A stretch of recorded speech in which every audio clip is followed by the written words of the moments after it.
You're not going to want to miss today's show with Hugh Odom. Listen up. Hugh's going to share how 5G is one of the most exciting technologies of this decade, whether you're an investor or if you're a property owner.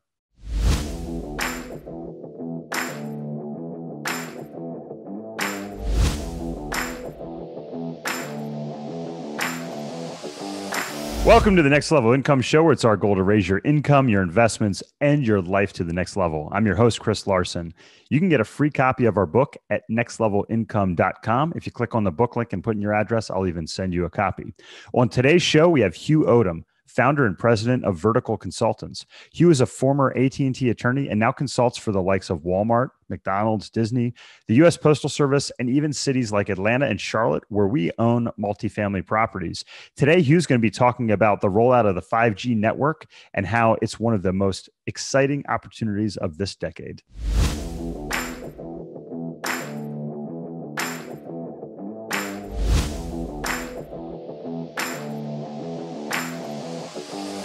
Hugh, welcome to the show. Appreciate it. Glad to be here.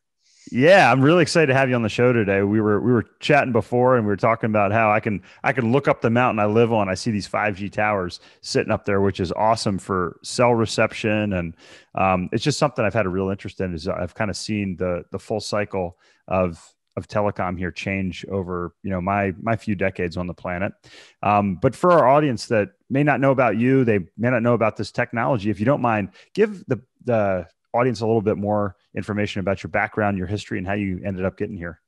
Sure. Well, I'm the president and founder of Vertical Consultants. My background is being a real estate and telecom attorney for over 20 plus years. I was an attorney inside AT&T for almost 11 years. I was worked with them throughout the Western United States in negotiation and structuring of telecom deals for owners on the other side of the table, of course, for that period of time. And about almost 11 years ago now, we founded Vertical Consultants. And basically what we did, we swapped sides of the table. We start working on behalf of property owners, everybody from individuals to small towns to small businesses, all the way up to being providing counsel for Walmart, Disney, and McDonald's, et cetera, when they are either approached to put on their property in the way of a cell tower lease or something on top of the rooftop, or they have an existing agreement with an AT&T, Verizon, et cetera, and they're trying to renegotiate those, restructure those to not only get more money out of those deals, but to protect their property, which is your most valuable asset. Yeah, no, I love it. I mean, a lot of people don't realize that with your property rights, they go up to a point, but they only go up so high, and it changes based upon where they are. I think it's really wild. We just got back from Puerto Rico on spring break, not too long before this recording, and down there you see like 5G cell towers on a building that's like 2 stories high. So it's really wild how they're doing that. So maybe before we kind of dive deeper into the 5G technology, talk about, in a nutshell, because I know we could probably have multiple episodes just on this, just how the telecom industry has changed over the past couple decades. Well, we've gone from a situation back 20 plus years ago where the wireless industry was about providing phone service. And people would say, hey, I lost service. I don't have service anymore. I'm out of range. And Right. there wasn't enough cell towers. They were building cell towers to provide service. And so that basically got done probably back in the late 2000s, where there are enough cell towers to provide service. But people who use their cell phones, they understand besides air, water, food, you rely upon that thing most of anything for communication. And right, exactly. And so what's going on? We've gone from a situation where you had a cell phone to now you basically have a small computer. And that's a data device. It's amazing. Yeah, supercomputer. Yeah. Yeah. And so that really the emphasis now isn't to build out to provide coverage, it's to provide data capacity, because we've gone where we want more and more data, more and more accessibility, more and more ability to use those phones for a lot of different means. We go everything from our playing games to texting pictures, watching movies, to telehealth and education and other things through those phones or wireless devices. So the evolution has been from a phone service to a data service, now to an essential service, which is a utility. You have to have it to keep up on a lot of different levels. So that's kind of the progression that we have right now. And the big thing we work on our behalf is all that stuff on your phone, all those Yeah. apps, all those things you can do, from controlling your home to your car to everything you might imagine, don't work unless the infrastructure is there, unless the Yeah. backbone is there. And that's the cell towers and the cell sites all across the United States. And that's what we work to help people negotiating those deals on the side of leasing their land and people using their land to provide that backbone for those services. Yeah. So I want to get into that here. And one last thing before that. So so you had 3G LTE, right? You had, or is that right? 3G? Yeah, And then is LTE 4G, is that correct? that's correct. And then you have 5G. So what is the difference in Well, power or the 4 and transmission? 5G and the number of Gs. No, I'm kidding. Yeah. Basically, the progression, it's the simple way it's two things. It's a lot of things, but two basic things. Capacity, the Yep. amount of data, and I kind of like I was telling before, and latency. And what latency is, very simply, if I push a button, it takes a second for it to react, versus 5G, I push a button, it takes a 1/100th of a second for that to happen. And Amazing. so the difference in the generations are basically all these different things, but they come down to data capacity and also latency. So that's why you see people talking about self-driving cars and all this technology, that is because your latency has gone down from tremendously, but also that capacity to pump all that data out has also increased. So your latency's down, data increases. Now it's incredible. And to my knowledge, we wouldn't be able to have the self-driving cars and everything that's coming through without 5G and making and increasing the capacity and the speed with all this is happening. Yeah, it's a lot of things there. All this is available and all technology is coming up, and if 6G is being tested already, so we're talking about another level in another 10 years or so.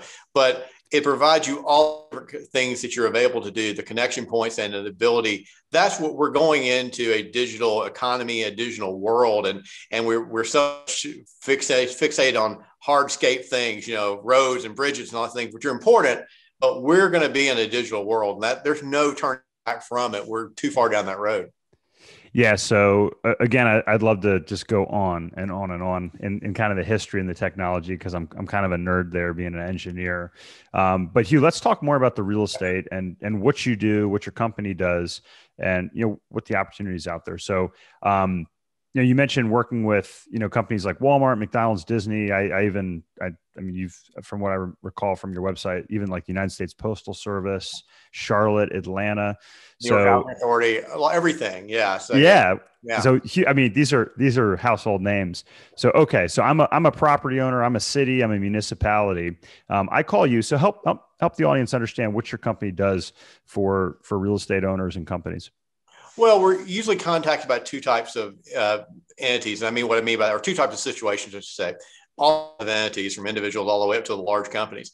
But it's either they've gotten contacted and saying, "Hey, I'm AT&T, I'm Verizon, I'm whoever. I want to put something on your property. I want to put a cell tower out there. I want to put something on your rooftop, et cetera." That's situation one. Second thing is they have an existing cell site agreement, and they're looking and saying, "Hey, I don't think I'm getting fair value for this. I need to restructure this." And we're able to go back and list things and understand what the true value of the use or the utility is being generated from those leases or those sites. And really, it comes to you're leasing space, but really you're leasing utility, and you need to structure these like a utility agreement. So just to give you an example, over the last 5 years, our immediate increase in revenue for our clients with existing agreements has been over 300%. Immediate. Wow. Immediate. Wow. So just because of the undervalued nature of these agreements.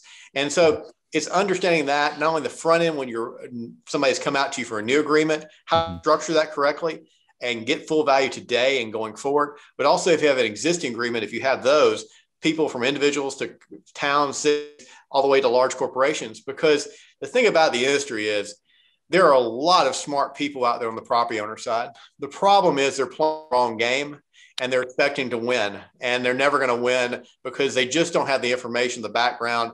And it's a look, the other side of this game from the carriers and the cell tower companies spend tens of millions of dollars every year, if not more, to get things set up in a way that benefits them and not the property owners. Yeah. No, I mean that's how it works, right? You have the big companies, they have all the information, they have the attorneys in house, then you've come outside. So who better to talk to than somebody that's played the game on the inside and now comes on the outside.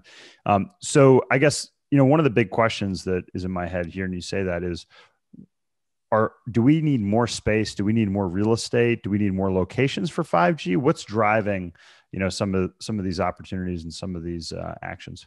Well, it's twofold. The existing cell sites, there's about 500,000 existing cell sites out right Okay. now, give or take, That's in the and US, in right? the U.S. in the Okay. U.S. And the majority of those need to be upgraded for 5G equipment. That's the first thing, and that provides Okay. opportunity of people who have existing cell site agreements to renegotiate based upon that upgrade to 5G. It provides some opportunities there because the value of the site goes up.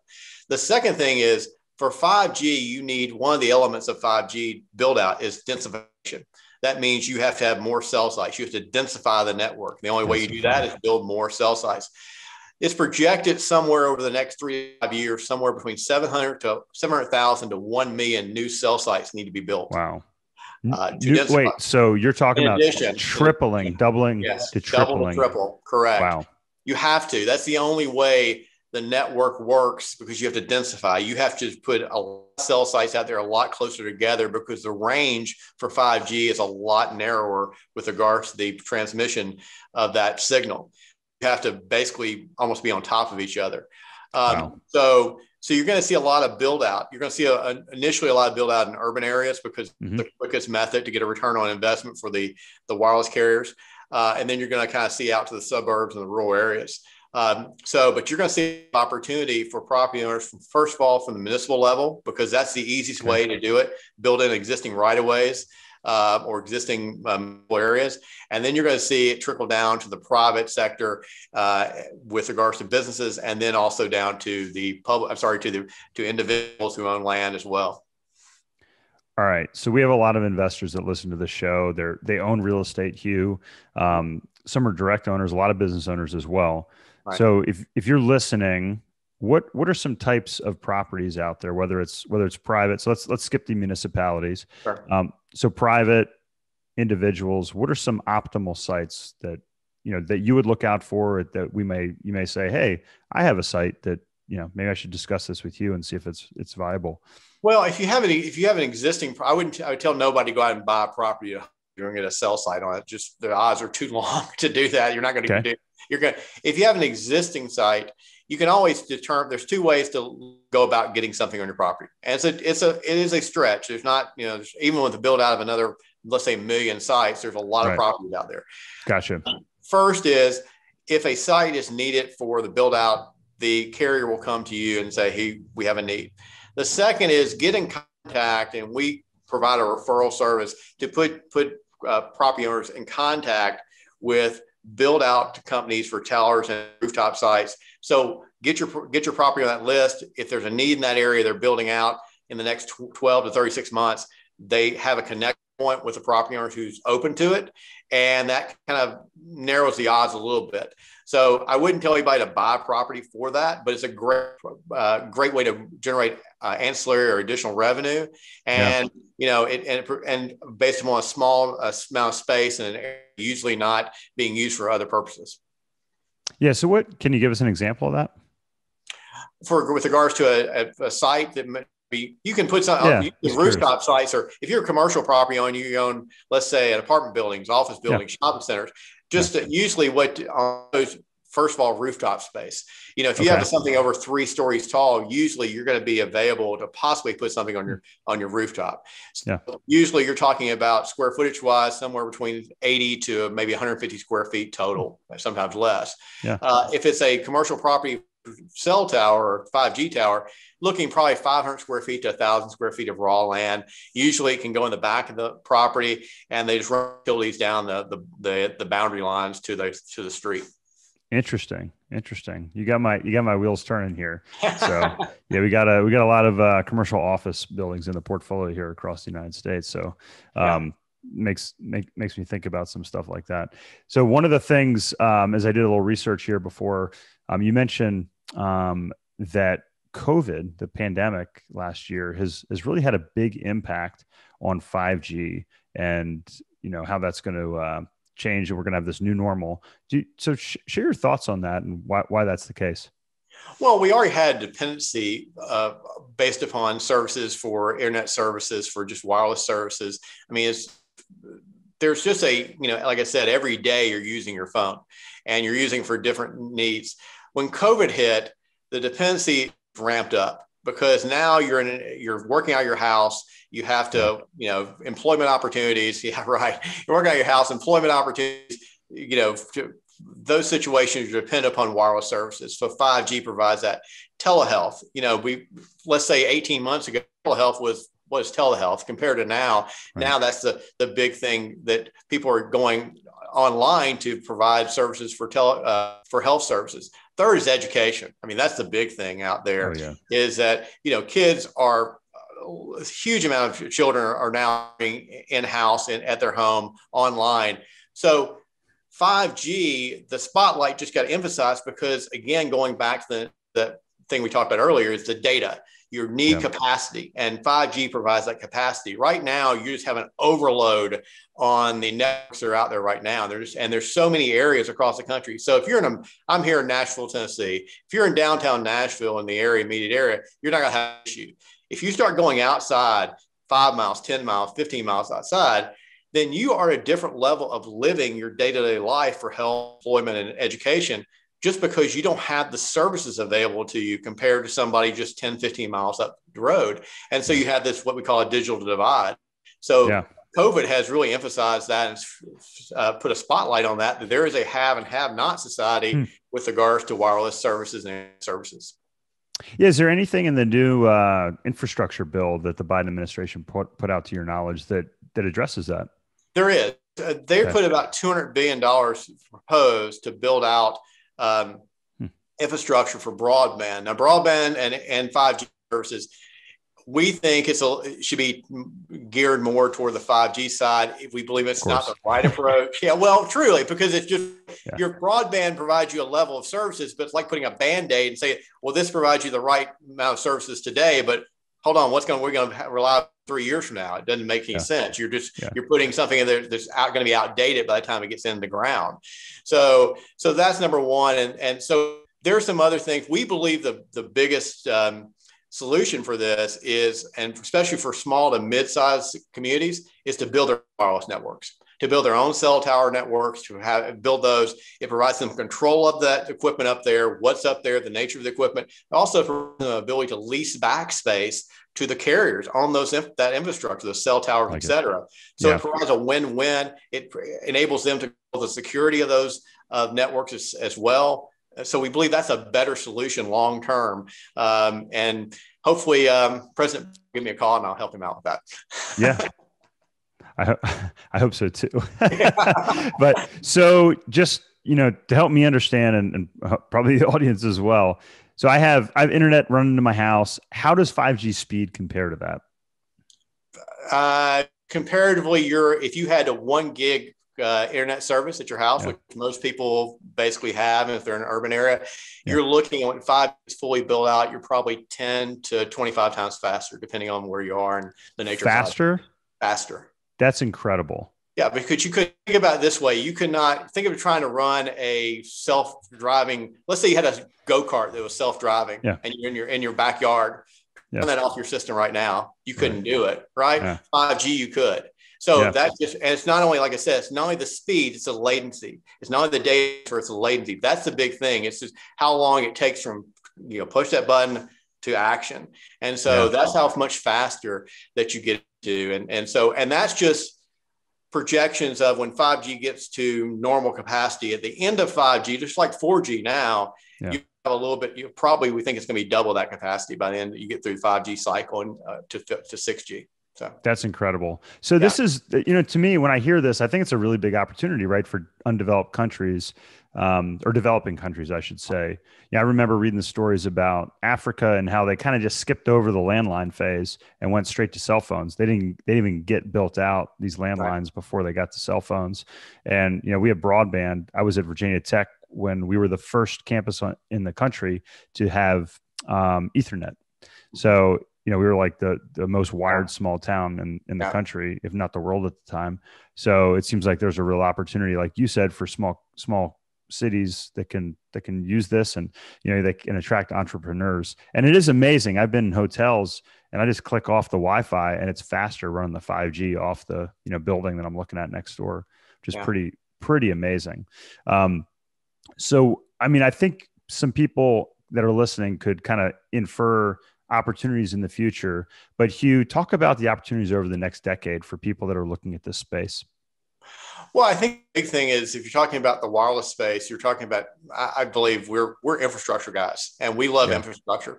And I tell people love, I kind of like the road. People love talking about the actual train. I like talking about the track.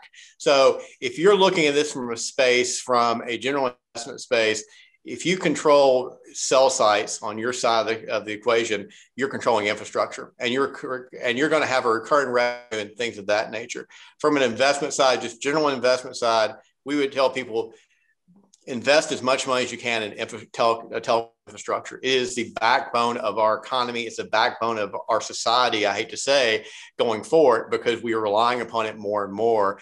Our advice is understand if somebody comes to you, understand what their value they're getting, what you're offering them, understand the value of this, understand how you can maximize if you're a property owner, a company who has many properties or just a single property, or your municipality, understand the value of that. Data is comparable to the oil industry. The data industry is comparable to the oil industry of 100 years ago.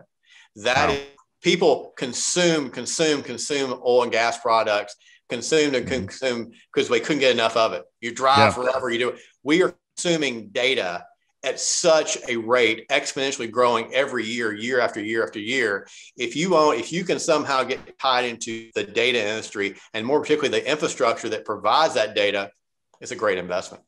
I love it. Any companies in particular we should be looking out for? Well, I would tell you people mostly look to the carriers. I tell people Yeah. look at the tower companies, the big American Tower, Crown Castle, SBA Communications. Those are the three largest. We compete directly against them in negotiations, but I would tell you we negotiate, but they're really smart guys. We disagree in negotiations, but they if you're looking to invest, I would tell you those are the guys to invest in because they're building railroads, and that's really that's what Yeah. that's what you want to be invested in. And that was Crown, SBA, I'm and sorry, American. Crown Castle, American Yep. Tower, and SBA Communications. American Tower. That was it. Yeah, American Tower is up 25 cents since March, just to let you know, Wow. and they're already up a pretty lot. So they're Yeah. smart guys, smart guys. Yeah. Very cool. Well, like I said, Hugh, before the show, I was really excited to have you on and talk about this. It's just really neat to see how, my generation that grew up, on rotary dial phones. And then my 4-year-old son, I'll never forget, when he was 4 at the time, he picked up a telephone in a Mhm. hotel room and he said, "Hey, Dad, what's this?" He'd never seen it. He'd only seen, yeah, he'd only seen a cell phone. So, and that was the difference between, 2 years, my older son and my younger son seeing Yeah. that. So I always chuckle. I actually made him repeat it and took a video of it because I just thought it's so wild. And now, they don't, they know what Wi-Fi is, but now they get in the car and they're like, "Hey, I don't have Wi-Fi." And I'm like, "Actually, you're on the cell service now." And Right. it's Yeah. pretty wild to see that. So Hugh, you've really had a really interesting career in the telecommunications space during one of the most exciting times for this industry. If you could go back and give your 25-year-old self advice, what would it be? Be more patient. Be patient. Understand. Listen more than you talk. I think that's if you listen, you learn when you listen, and then you apply it when you talk. So, but I think luckily I got to an industry that has had tremendous growth, and we're really good at what we do, and so that's a good combination. But I always tell anybody, be more patient, listen more than you talk, and you'll be a lot more successful.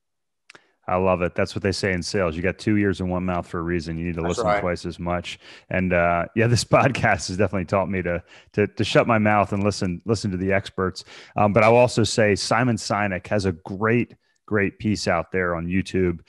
So if you're younger and you're listening, take Hugh's advice, be patient. And Simon Sinek has a great thing on there talking about patience and how these millennials get into space. And like, I've been here and I haven't gotten a promotion. And he says, well, how long have you been there? He's like, they're like 4 months. Yeah. Yeah. So yeah, patience is key. So Hugh, you shared a lot of really interesting stuff with the audience today. We appreciate your time. If anybody wants to get in touch with you, what's the best way to do that? Simplest way is go to our website, which is celltowerleaseexperts.com. Again, that's celltowerleaseexperts.com. Wonderful. Hugh Odom, thank you so much for being on the show today. Thank you. I appreciate the opportunity.